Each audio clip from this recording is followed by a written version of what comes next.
ఒక్క phone call తో మీ బంగారాన్ని విడిపించి ప్రెజెంట్ మార్కెట్ రేట్ కే కొని బ్యాలెన్స్ అమౌంట్ ని క్యాష్ గా లేకపోతే సమానమైన బంగారాన్ని మీకిస్తుంది అక్షయ గోల్డ్ హబ్. పశ్చిమ బెంగాల్లో తుది విడత పోలింగ్ కొద్దిసేపటి క్రితం ప్రారంభమైంది. బంగాల్లో 294 స్థానాలు ఉండగా ఏప్రిల్ 23న 152 నియోజకవర్గాల్లో పోలింగ్ ముగియగా ఇవాళ 142 స్థానాలకు పోలింగ్ జరుగుతోంది. ఇందుకోసం 41,000కు పైగా పోలింగ్ కేంద్రాలను ఈసీ ఏర్పాటు చేసింది. పలు చోట్ల పోలింగ్ ప్రారంభానికి ముందే ఓటర్లు పెద్ద ఎత్తున పోలింగ్ కేంద్రానికి చేరుకున్నారు. ఉదయం 7ంటికి ప్రారంభమైన పోలింగ్ సాయంత్రం 6 వరకు జరగనుంది.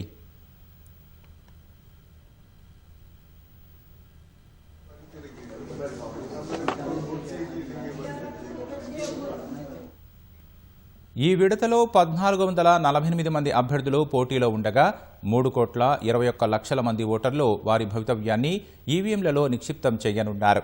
ఈ ఎన్నికల్లో ప్రధాన పోటీ తృణమూల్ కాంగ్రెస్, బీజేపీ మధ్య కేంద్రీకృతమైంది. రెండో దశలో పోటీ పడుతున్న కీలక అభ్యర్థుల్లో ముఖ్యమంత్రి మమతా బెనర్జీ ప్రముఖులు.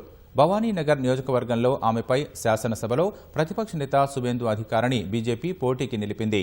భాత్పాడా, రాణాఘాట్, కోల్కతా ఉత్తర్, కోల్కతా దక్షిణ్, రాష్ బెహారీ, జాదవ్పూర్, బాలీగంజ్లో రెండో దశలో పోలింగ్ జరగనున్న కీలక నియోజకవర్గాలు.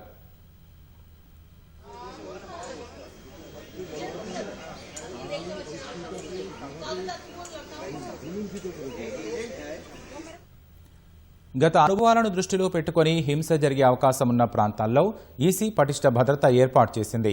మొత్తం 2,321 కంపెనీల కేంద్ర బలగాలను మోహరించింది. ఎన్ఐఏ బృందాలను కూడా రంగంలోకి దించింది. 142 మంది జనరల్ అబ్జర్వర్లు, 95 మంది పోలీస్ అబ్జర్వర్లతో నిఘా పెట్టింది. పశ్చిమ బెంగాల్లో తొలి విడత అసెంబ్లీ ఎన్నికల్లో దాదాపు 93% పోలింగ్ నమోదైంది. అసోం, కేరళ, పుదుచ్చేరి, తమిళనాడుతో కలిపి బంగాల్ ఎన్నికల ఫలితాలు మే నెల 4న వెలువడనున్నాయి.